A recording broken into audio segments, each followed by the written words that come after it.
What if Olivia Harper, the missing influencer, is still alive? Her disappearance has captivated thousands, leaving more questions than answers.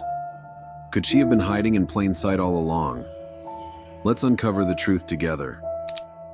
Olivia Harper, a rising influencer in Portland, vanished without a trace one cold November evening.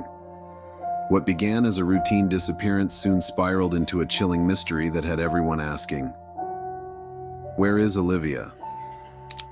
On the night she disappeared, Olivia told her roommate she'd stop by a coffee shop before heading home, but she never made it. Her phone went silent. No social media posts, no sightings. Days turned into weeks, and the theories surrounding Olivia's fate began to multiply. Was it a random kidnapping, a personal vendetta, or something even more sinister? In the investigation, strange clues emerged. Olivia's purse was found in Forest Park, her scarf stained with blood. DNA evidence pointed to one suspect, Ryan Clark, a co-worker with a questionable past. But things got murkier as other suspects, including Mark Henson, surfaced. Surveillance footage, phone records, and witness statements all pointed in different directions, leaving the truth buried beneath layers of mystery. Just as the case seemed to stall, a shocking twist surfaced. A hiker found Olivia's phone, and a recovered video showed her being followed by someone. But the real bombshell came when Olivia was discovered alive, hidden in an abandoned cabin. Mark Henson, a barista with a dark obsession, had kidnapped her, claiming he was saving her from the dangers of modern life. Though Olivia survived her ordeal, the mystery remains. Was Mark working alone, or was there someone else involved?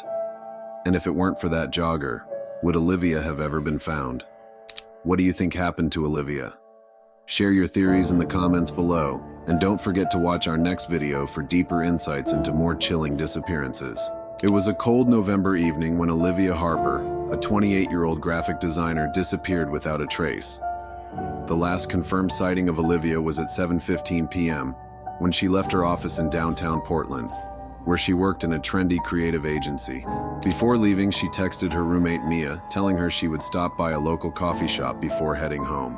It was a routine evening that was supposed to be uneventful, but Olivia never made it to the coffee shop, and she never made it home. The next morning, Mia became frantic when Olivia didn't return or respond to her calls. Her phone went straight to voicemail, and when Mia checked her social media accounts, there was no sign of any recent activity. Panic set in. After hours passed without hearing from Olivia, Mia reported her missing to the police.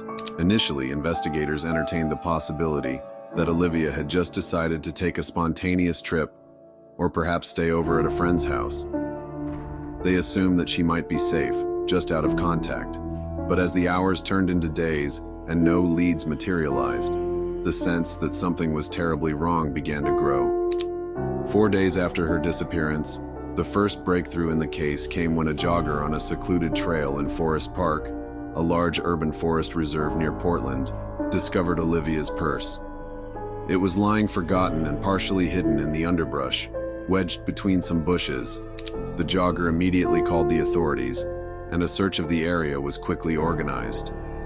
Hours later, as officers combed through the park, they found something more disturbing: Olivia's scarf tangled and snagged on a low-hanging branch. It was stained with what appeared to be blood. The discovery caused immediate concern. How had it ended up here, far from where Olivia had been expected to be? Further investigation led officers to a chilling find: a shallow grave, hastily dug and partially covered with leaves. However, there was no body. The grave seemed freshly disturbed, but it was clear that whoever had intended to bury something, or someone, had been interrupted. Forensic teams collected samples from the area, and they confirmed that the soil had indeed been disturbed in the last few days. More troubling still was the DNA found on the scarf, which matched Olivia's. But there was something else. The scarf also contained traces of an unidentified male's DNA, which could potentially point to a suspect. As investigators turned their focus to the 3 men closest to Olivia, the case began to spiral into a tangled web of suspects, motives, and lies. Ethan Daniels, Olivia's volatile ex-boyfriend, had a history of anger issues, and neighbors reported that they had frequently heard loud arguments between them months before their breakup. Ethan claimed to have been alone at his apartment the night Olivia disappeared, but he had no solid alibi. Ryan Clark, a co-worker of Olivia's who had recently been reprimanded for making inappropriate advances toward her, also became a suspect. Ryan insisted that he had been home that evening, yet phone records placed him near Forest Park around the time Olivia went missing. The third suspect, Mark Henson, was a barista at the coffee shop Olivia frequented. Mark had a history of obsessive behavior and had made Olivia uncomfortable on several occasions with unsolicited messages. Each man denied any involvement in Olivia's disappearance, but the inconsistencies in their stories only heightened the sense of urgency and suspicion around them. As the case gained national attention, public pressure mounted.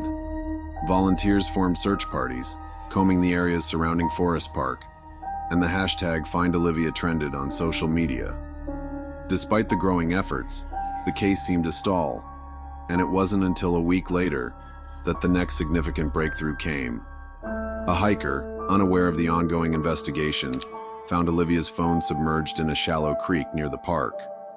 The phone was damaged beyond repair, but to everyone's relief, the memory card was intact. Digital forensic experts recovered fragments of a video that had been recorded on the night Olivia disappeared. The video showed Olivia walking down a dimly lit street, a shadowy figure trailing behind her. The person's face wasn't visible, but the way they moved, their build and gait, resembled one of the suspects. It was a lead that reignited the investigation, suggesting that Olivia had not left town on her own, but had been followed by someone. DNA analysis from the scarf added to the mounting evidence against Ryan Clark. When confronted with the forensic findings, Ryan finally cracked. He confessed to following Olivia to Forest Park, but he insisted that he did not harm her. According to Ryan, he and Olivia had argued, and he had left her alone in the woods, walking away from her without looking back. His version of events, however, raised more questions than answers. If he had left her in the woods, what had happened to Olivia afterward? And why had he lied about being near the park that night? As the investigation continued, another shocking twist emerged. Surveillance footage from a nearby gas station showed a car registered to Mark Henson driving toward Forest Park around the time Olivia disappeared. When Mark was brought in for questioning, his calm demeanor quickly unraveled. Under intense interrogation, Mark confessed to abducting Olivia, claiming it was a moment of madness. He said he had taken her with the intention of saving her from the dangers of the modern world. However, Mark refused to disclose where Olivia was being held, forcing the police to continue their search. Finally, after days of combing through the forest based on Mark's vague descriptions, Olivia was found, alive, but deeply traumatized. She had been held captive in an abandoned cabin deep in the woods. Mark had tied her up but hadn't physically harmed her. Olivia described how Mark had planned to rescue her from what he saw as the perils of modern society, and how he had kept her captive in an attempt to protect her from the world outside. Her release was a miracle, but the emotional toll it took on her was undeniable. Mark was charged with kidnapping, attempted murder, and numerous other offenses. Ryan Clark was also arrested for stalking and obstruction of justice for lying to investigators during the inquiry. Ethan Daniels was cleared of any direct involvement, but the ordeal had changed him. He admitted that he had been forced to confront his anger issues and had sought professional help. Olivia, now free, tried to rebuild her life, but her story served as a chilling reminder of the hidden dangers that lurk in the most unexpected places. As she moved forward, she knew that the fear of what had happened to her would never truly disappear. As the trial of Mark Henson approached, the question still haunted the community. What would have happened if the jogger hadn't stumbled upon Olivia's purse? Was Mark working alone in his twisted plan, or did someone else help him? The answers to these questions remain elusive, leaving the community uneasy, with Olivia constantly looking over her shoulder. The story ends with Olivia's own words, a reflection of everything she endured. "I survived, but the fear never truly goes away."